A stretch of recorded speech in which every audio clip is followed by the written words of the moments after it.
принятием закона по стимулированию развития тяжелых месторождений объем добываемой сверхвязкой ярикской нефти удалось нарастить до почти 1 миллиона тонн, при том, что оно всегда считалось неперспективным.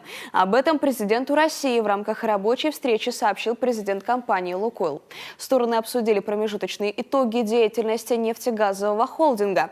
Вагит Аликперов поделился с Владимиром Путиным историей уникального месторождения в Коме. Оно было открыто еще в 30-м году, но развитие не получалось из-за сложной технологии капитальных затрат. Российская компания сегодня единственная в мире, которая добывает нефть шахтным способом. Глава государства, как сообщает пресс-служба Кремля, в рамках диалога уточнил, сравнима ли она с венесуэльской.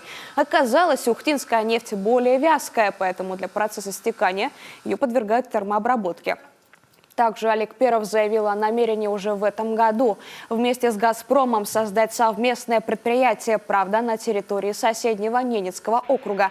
Это позволит «Лукойлу» реализовать весь свой газ. Напомним, первый подобный совместный проект был реализован все же на территории нашей республики. С 9 октября 2015 года попутный нефтяной газ северной группы месторождений «Лукойл Коми» поступает на Сосногорский газоперерабатывающий завод «Газпромтрансгаз Ухта».